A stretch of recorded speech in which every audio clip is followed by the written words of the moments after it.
tegoon naa la nit ku baax li ma doon def yëpp yow yaa tax yàgg naa tëdd nga tere ma nelaw lim gënoon a bëgg mooy toog ak yow. I don't want to use some faiblesse ci yow ba def ma nii yaa tax ma ruus bëgg tuma idol. Est-ce que yow le kii? J'ai passé des soirs assis dans le noir à rêver te voir mon idole. Est-ce que yow le kii? Idole, idole, le temps de défiler. C'est le idole, idole, idole.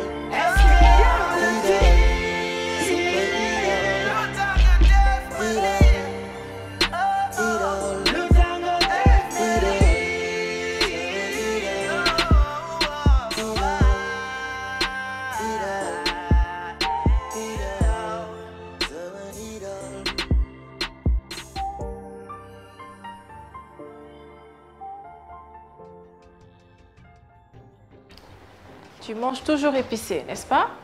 Bonjour. Bonjour amour. Bonjour. Ça va, tu vas bien? Oui, ça va et toi? Qui c'est elle? Deux personnes. Celle qui vient me sortir là, c'est qui? C'est pas important, c'est personne. C'est pas important, elle te dit tu manges épicé, Romanan. Kooku xam na say goût. Nga naan c'est pas important. Vraiment, s'il te plaît quoi. Je suis fatigué, taluma wax. Ouais, mais t'es fatigué léegi man nag léegi lu sama yoon ci loolu. Je viens mais tu me prends pour ta conne ou quoi? Nit ñëw, il parle à mon mec carrément naan ko ay tu manges épicé lan nga bëgg ma wax? Tu veux que je te dise quoi? Yow lan la? Yow laay wax lan la yow xam nga la li ma la may dafa commencé bëri sax yow. Je viens boo ma fekkoon kenn ñëw naan ma tu manges épicé lan nga may wax aw ma droit laaj la kooku kan la. Mais tu sais même pas de quoi il parle nga ñëw. Mais je t'ai demandé, tu me dis personne. Eh, je n'ai pas de compte à te rendre. T'as pas de compte à me J'ai rendre. pas de compte à te rendre. D'accord, c'est clair. Yow nag xam nga lan la yow wax ak yow mi ngi doog a jot. Yow tey laay wax ak yow yow tu te prends pour qui yow? Tu penses parler à qui yow? À Malick Ndiaye. Mais barre-toi. Léegi xam nga la sax casse-toi man j'en ai marre. Kii dafa dof wala lan yow? Non mais il se fout de moi. En plus, tu manges épicé.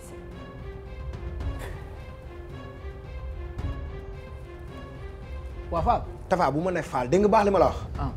yow Tafa la moo tax nga mun fen yow. non Tafa yow bette nga ma de. non Tafa pour man lii ñenn nga koy def quoi di nga ko def ñeneen mais pas man Tafa yow xam nga man maa la jàpp quoi yow def la gaañ yow. waaw loolu dëgg la mais la. Tafa yow fuñ ma yónni fuñ ma woo fuñ ma invité ma yóbbu la lu may def wax la Tafa yow war nga ñëw fii ci rédaction bi di ma wili pande dem si Seck di ko wax sama problème ak Assou. booy sax ban problème laa ni tëri Seck guj. Seck maa ngi ñëw mu may mbalak genre mbalagu kaañoo yooyu. Seck naan ma xoolal bul dof xam nga bu baax li ma la wax di ma wax naan ma ay sa kër gi ndax amul ay néegu lu yaas. foofu ah ok Seck yow Seck naan tëra de Seck bi ñu fa ñëwee l'autre jour noonu moom mu ngi doon sax loolu noonu yu mel noonu mu Seck mais man yow guj tagaluma Seck dara yow tamit. Tafa man du ma sa dof. non seulement bëggul xaalis bi teg si daf ma doon menacé. àndaw si wul na boppam ah. bon gis naa ko ñaari yoon. ñu fixé rendez-vous. non seulement joxuma rendez-vous këram mais si benn chantier la ma jox rendez-vous. du coup ba ma ñëwee di waxtaan ak moom daf ma menacé monsieur Rodriguez bu dul woon yow laa si xalaat non kon heure bi kenn waxatu ko. non non bu ko laal xam naa ne moom elle a gagné en confiance quand elle était en prison du ñàkk ñu jàngal ko ay affaire foofu quoi mais amul problème quoi. mais confiance bu mu am si boppam jaaxal na moom monsieur Rodriguez. mais kooku du problème mais moom bu bañee xaalis bi lan lay yaakaar en fait bu ko génnee qu'est-ce qu'elle va gagner dans ça. Eva épidémie la. lenn rek laa gis comme solution. fàttali ko lan la woon.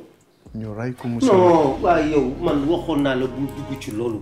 xam naa mademoiselle Seck yaa ngi dégg baax li ma la wax mais dama foogoon ne loolu ñeneen nga koy def mais pas man yow Tafa yow ban feebar moo la dal nii.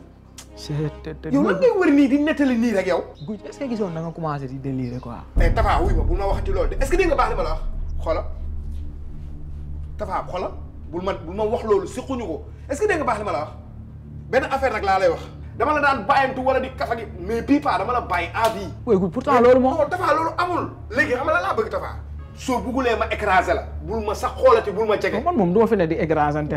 kon jeex na yow amoo sax fulla sa xeetu sikkim bi sax koo xool xam ni seytaane nga ko waa yow Tafa amoo sax yow. oui guj c'est oh c'est sama waa ji mer na de maa nga def ay Mademoiselle Seck yi tamit c'est taf looy dem si ay Mademoiselle Seck di wax ba guj oh sama waa ji mer na ma waay cey waay mer na ma waay mais dara dama jéem waxtaan ak moom. bu ñu wax waxu rëy xoolal du ñàkk ñu am fu ko mën a jàpp. am na peut-être lu muy nëbb la xam bëggul nit ñi xam ko bu ñu xasee ba découvrir loolu rek je crois que ça pourrait aller. xool nu ñuy def tu me reconfies le dossier amul benn problème nga noppalu ko man dinaa xam fan laa koy jaar. attends-toi à tout xam nga ba léegi Eva. bàyyi ma dossier bi je vais essayer de fouiller dans son passé là ba xam am na lu muy lax am na daal lu nekk ci Eva on va voir ça. D'accord? Bonne chance. Allez, ok, ne t'inquiète surtout pas. Ok, merci. Ok, merci beaucoup, Adam. Merci. Alors, ainsi donc, Eva, bëggul xaas bi nga ko jox. ba yow la kan. Marie Ndiaye journaliste. Journaliste. Rama ak Nafi ñoo boole ak yow. mais Rama pourquoi ñëwul. dafa waroon ñëw. moo gën a neexoo xool quoi. mais yow boy neexoo xool boy. ah bon. mais sérieusement. ok. non togal. boy doucement ndànk. boy c'est quoi ton problème. je suis là pour vous aider. su fekkee wax yenn wax yi nag daf ci nar a am man ma dem sama yoon. mais non man de journaliste léegi jaaxal nañ ma quoi. da ngeen a xobee ba bu leen sax ku leen di wax yenn yi quoi mais c'est quoi ton problème man ku ma aider rek laa bëgg. ok yow yaay borom vidéo bi yow yaa doon tëddee sa prisonniers yi. wax day rafet tëddee dafa rëy prisonniers yi ñoom ñoo ma langaamu ma laxasu leen noonu rek la fa demee dañ maa taqal tuumaal ma. li nga def moom ñëpp gis nañ ko. mais attends li ma def nañ ko wax prison bi dama ko jël soppi ko def ko palais de la beauté. ah bon waaw oui di leen organiser ay défilé de mode wutal leen ay tenues maa ko njëkk a def Sénégal. loolu feeñul de. wax mais non parce que loolu ngeen bëgg a gis quand même. bref Rama mu mënoon wax que ni da nga am benn audio sur un certain Abdou Fall. xam nga Abdou Fall ba moytul waajooju il est puissant. Abdou Fall c'est un conseiller auprès du président. booy dama bëgg xam ne booy boo bëggee gudd fan ci métier bi non bàyyil Abdou Fall. On est dans la merde, Rodriguez. Mais Abdoul, un petit bonjour ne t'aurait pas fait de mal. On est dans la merde. Tu me parles de bonjour. Mais qu'est-ce qui se passe encore? Si c'est à propos de l'arrêté de l'AI, non, il ne le fera pas publier. Pourquoi t'inquiéter? Rodriguez, qui te parle de l'AI, Rodriguez? On a installé des caméras chez moi et dans mon bureau pour m'espionner. Tu me parles de l'AI. Tu as dit des caméras? Des caméras, bien sûr. Mais comment ça peut être? Rodriguez, su ma ko xamoon dinaa ñëw fii. Hein?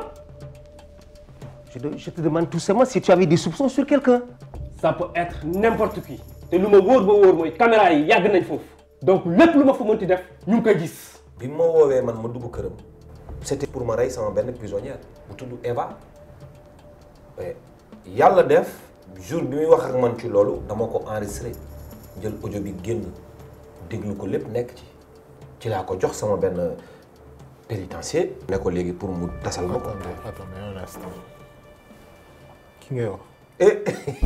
Eva ngi nii mbéj rek lay def booy bàkki mbéju la booy bu bëggee gudd fan moytul Eva booy dafa féroce kii la mu bëggoon rey loo.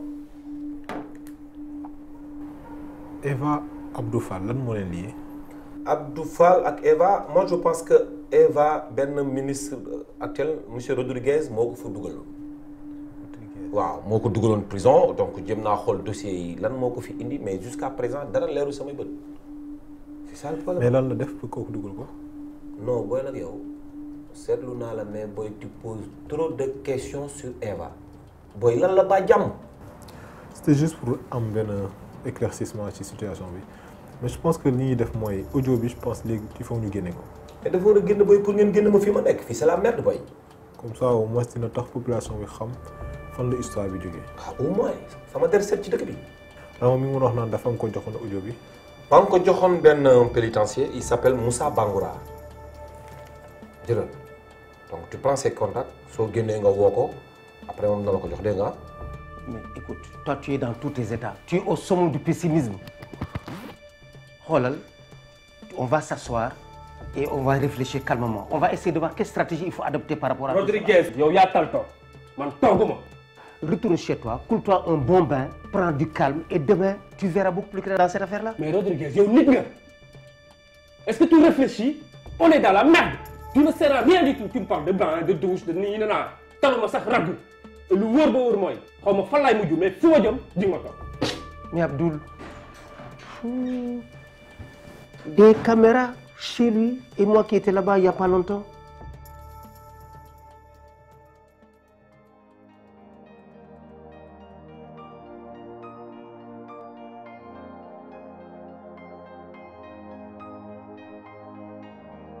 Bonjour.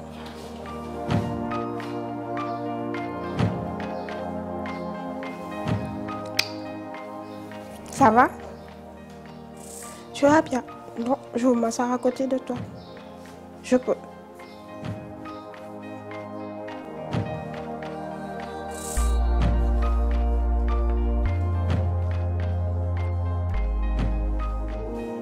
Tu vas bien?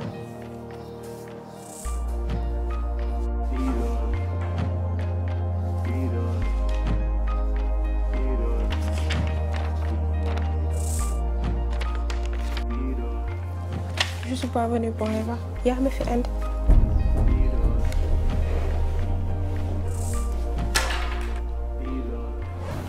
Tu avais vu mon frère quand tu étais là? Le muet. Oui. Il est mignon. Tu le trouves mignon? Bah oui. Eh bien, justement, tu l'intéresses. Mais moi, ce que je veux te dire, s'il vient vers toi, il te plaît, c'est bon, je suis contente pour vous. Je ferai tout pour que ngeen nekk. Et s'il ne t'intéresse pas, fais-lui savoir ça. Dina dem, il t'embêtera plus. Et si tu essaies de jouer avec lui, Abi, ça, je ne le supporterai pas. Tu me menaces, Eva? Je te menace pas, je te parle. Tu vois, j'ai que lui dans ma vie. C'est ma famille, Abi. Si tu veux être tranquille, sois sérieuse et protège-le. Dans le cas contraire, je peux être pire qu'une peste, ma chérie. Tu veux pas me voir?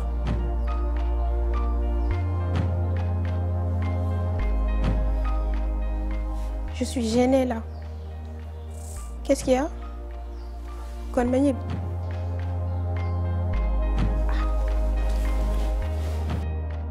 Ne sais-tu pas que la personne la plus informée de la nation n'est pas au courant, il n'est pas informé de ce qui se passe réellement dans ce pays?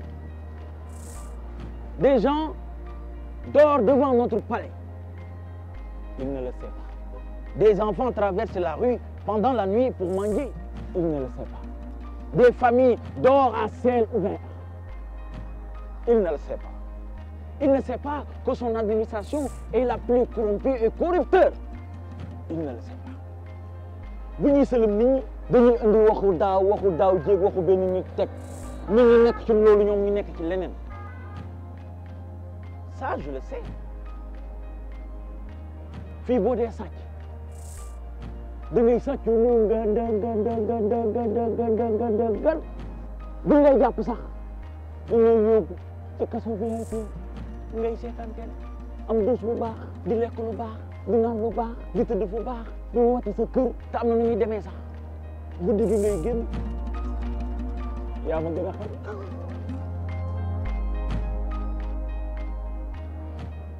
waaye de boo dee sàcc bu ndaw sàccal mango set sàccal mango set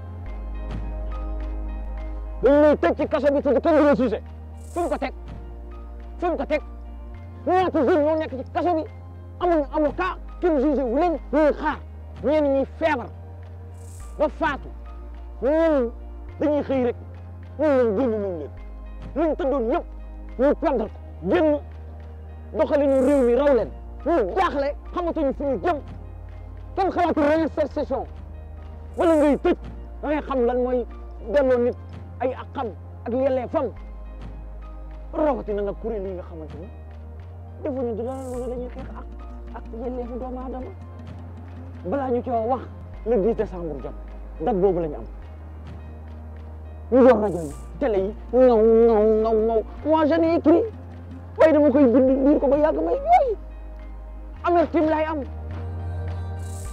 ndax dañ koy mbubboo moo leen di fay weer suñu xëyee def délégation dugg ci prison yi ñu am fu ñu leen yemale ñu génn way condition yi baax na fekk ay kàcc dong la dañoo waroon def bala ngaa nekk kilifa ci réew avocat police gendarmerie ñi nga xamante ni ñooy fexe ba nit dem kaso nga defee stage kaso ñu def la condition yi ñu def nit ñi ba ñes ci seet dara ba yow balaa ngay bindal nit ne ko ñu dem tëri daa ko xalaat.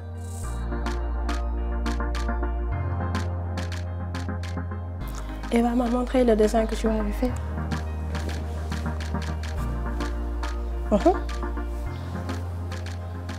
En tout cas, j'ai adoré. Tu me trouves jolie. Mais dis-moi, pourquoi tu parles pas? Non, tu n'es pas muet. Allez, ce qu'on va faire. Ce sera notre petit secret. J'ai envie d'entendre ta voix. S'il te plaît.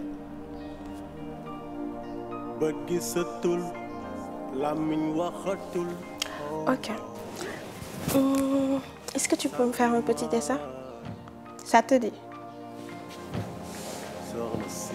Ok, mais attends. C'est moi qui choisis. Dessine-moi ton cœur. Ton cœur, puis c'est le cœur qui détermine la personne. Moi, je sais qui nous met exactement. Et j'aimerais bien te connaître davantage.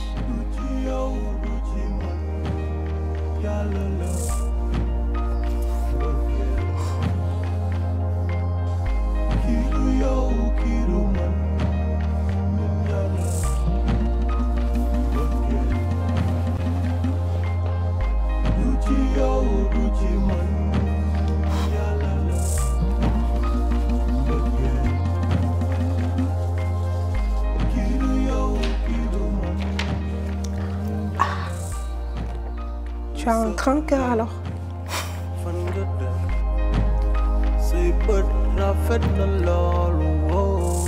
J'espère que ce cœur est prêt à m'accueillir.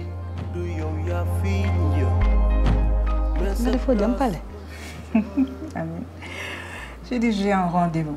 Un rendez-vous galant ou bien d'affaires? Non, maman, un rendez-vous d'affaires. Ay un rendez-vous galant. Mais je suis pas trop maquillée. J'ai pas envie de... Oui, machallah, yalla bu la ca dugg. Tu es toute belle comme ça. Nous sommes xaar ma dem xool kan la.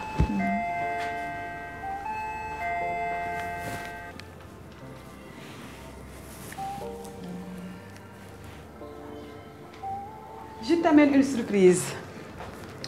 Entre, Malik. Entre, non, toi. Prends place. Qu'est-ce qu'il vient faire ici? Ça va, mon fils? Ça va très bien, maman. Ça va bien? Ça va, Fabiola. Ah, machallah. Dis-moi, je te sers quoi? Non, c'est bon, merci. D'où je sers ndox sa bopp ndox na jarul ngay déranger. Ah, baax na. Donc, Binta, maa liggéey ngoog maa leen di bàyyi ngeen waxtaan maa ngi yegg ci nekk dégg nga. Qu'est-ce que tu fais chez moi, toi? Déjà, bonjour. Bonjour. Tu vas bien? Ouais, et toi? Super. C'est ta mère qui m'a dit de venir te voir. Bah, tu sais, au moins, je lui ai rien demandé. Hein. Elle me l'a déjà dit.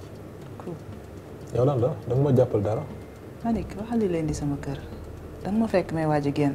J'ai un rendez-vous. Déjà, sache que je ne suis pas venu spécialement pour te voir. Super. Mais pour qu'on parle. Parler de quoi? Lan nga seq ak le gars là bi ma la mësuloon a gis au restaurant? Quel gars? Tu sais très bien de qui je parle.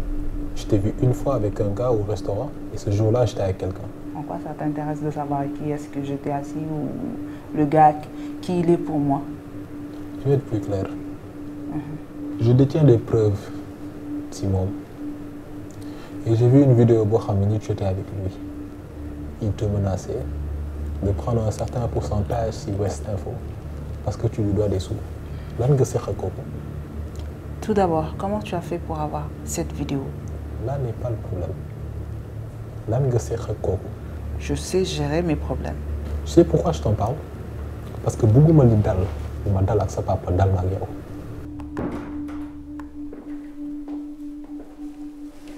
Bonjour, Kanlay. Margot, on a la bataille pour du sama bureau del feug. Comme naa ne sa doom nekk fi moo tax. Waaw oui. Kanlay sama xaalis kañ nga ma koy jox.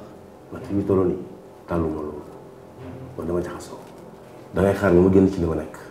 Ah bon? Loolu mooy sa tontu. Xam nga lan la Kanlay, je commence à en avoir marre de tes nouvelles méthodes. Yaa ngi may dégg. Gis nga sama xaalis soo ma ko joxutee. Sa doom pouponnière balaa ko yóbbu ñu adopté ko dama commencé sonn ci say affaire yaa ngi may dégg. Da nga sonn ngay wax. Il fallait y penser bien avant de me tendre ce piège nauséabond. Tu parles de pouponnière dama centre Gindi wala nga dem yaakaaru gu ne fee ci Guédiawaye wala nga dem Empire des enfants mais dama lay xamal leen la sama doom boo dofee ba naan yaa ngi am fenn foo koy teg bi nga xamal may kan.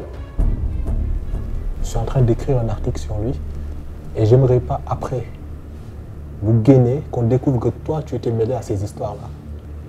Donc vaut mieux que tu me dises toute la vérité dès maintenant pour éviter après un oui c'est ma faute alors que j'aurais fait comme mon boulot. Donc toi, jusqu'ici tu me connais pas, Malik. Tu me crois capable d'être mêlé à ce genre d'histoire. Abdoul Fall, c'était un camarade d'école, un ancien camarade d'école.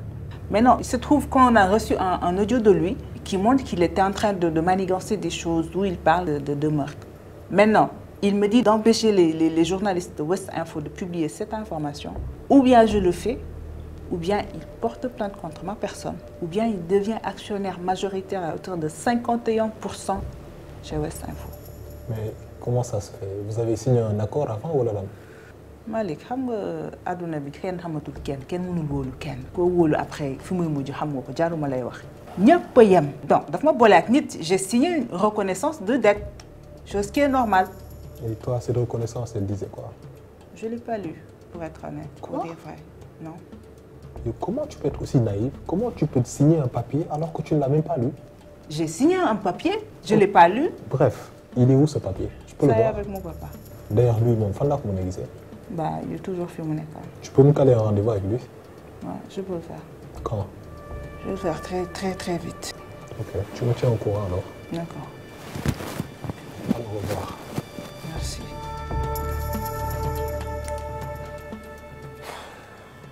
Tu penses que j'ai fait exprès de tomber enceinte? Kanlay kon yow lii nga may fayee. nga da nga sonn boo da ngay door xale bi juddu na suma kër tas na am nga lu nga bëggoon kontaan nga bravo l'experte très bien tu as réussi ton coup.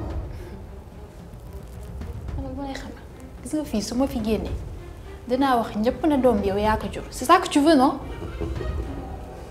yow mënuloo xam nga naka ngay def da nga jël camion solo nga takk rajo nga wër Ndakaar nga wër àdduna nga yëgal leen ko man sama yoon nekku ci. Kanlay. lii am na ba pare yàlla moo ko dogal je vais assumer mais xam nga moom da ngay jóg nga abal ma suma bureau génnal. Kanlay. Margot jógal génn suma bureau laa la wax. baax na comme que noonu nga ko gisee. donc.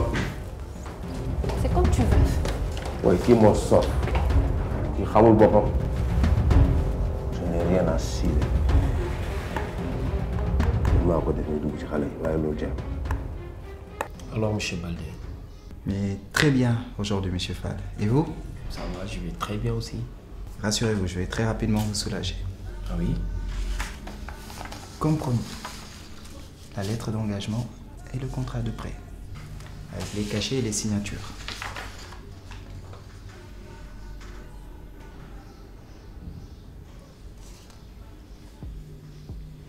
Excellent. Et puis c'est vraiment identique. Alors, satisfait?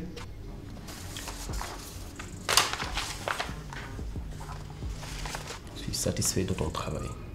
Merci, c'est un honneur. Mais dis-moi, comment tu as fait? Alors, je vous explique. La femme, c'est mon ben boy, c'est un infographiste. Un excellent faussaire. Mon, il est très calé sur les polonais et falsifications, etc. Tu sais, nous, c'est le monde informatique, ils ont des applications et des logiciels, etc. Alors, de me dire le document identique, il y a une reconnaissance de tête, il y a un cachet et une signature. Il s'est inspiré de ça pour reproduire exactement la même chose. Petit contrat de prêt avec une lettre d'engagement.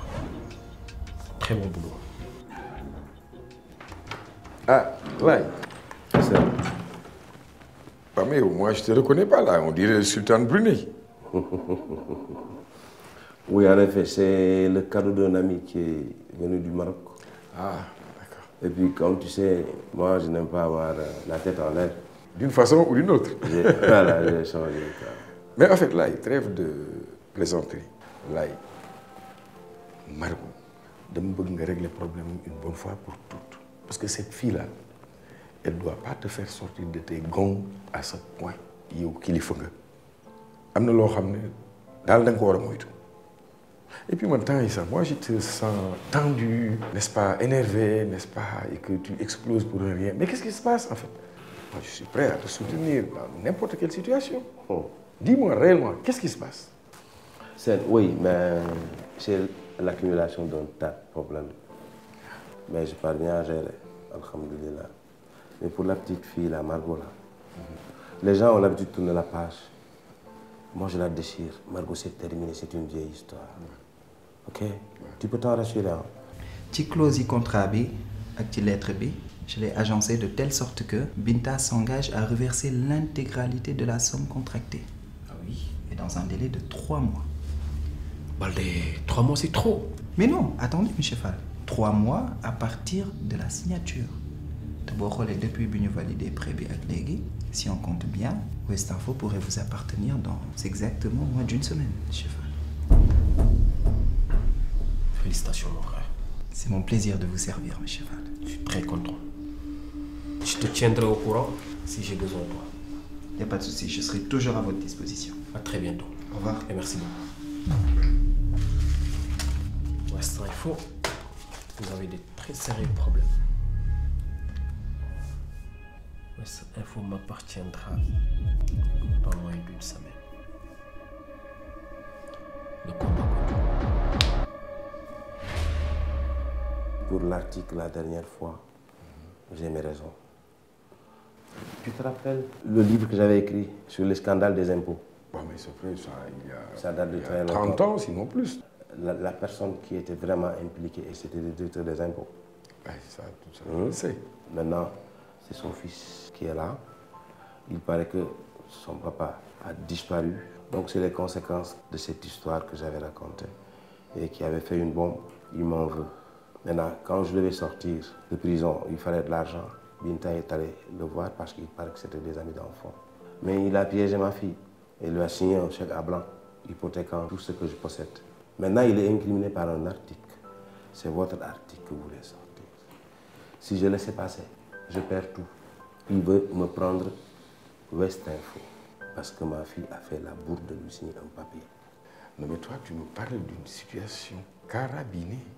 L'autre jour, je ne pouvais pas te parler devant Mlle Diouf. On ne peut pas tout dire. Je t'avais dit que tôt ou tard, tu allais être au courant.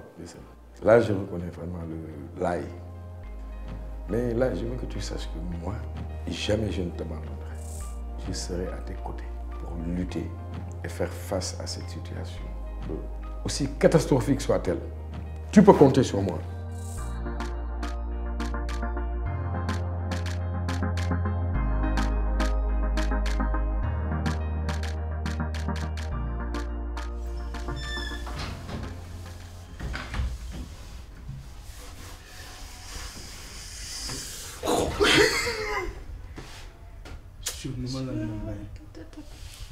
lu ma la waxoon fii man laa la waxoon ci bureau bi discrétion yow tamit.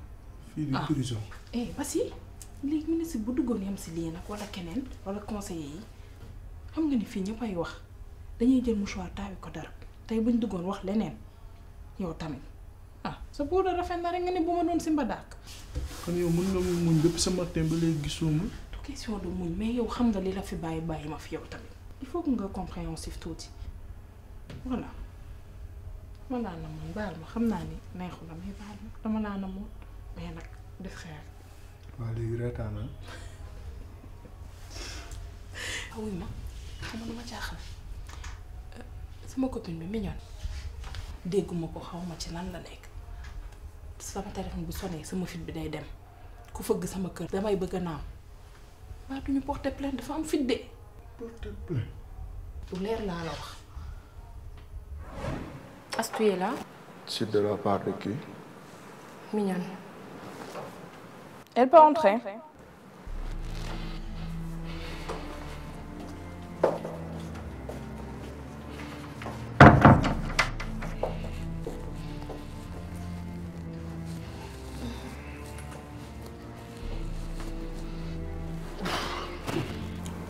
li ma la waxoon de moom fi indi. loo ma waxoon. ko tax ngay baaroo kii mooy soxor maak moom benn la. xaw ma soxor xaw ma méchant lijjantiwuma ko sama xaalis laa jël si Astou aw ma temps bu ma fiy jaabante di la laaj xaalis jox ma sama xaalis ma dem sama yoon. ban xaalis. mais yow da nga dof wala yow tu rêves jox ma sama xaalis damay dem sama yoon. bu nekkee da ngay essayer téere nga tekki ko soxor kii laa la doon wax.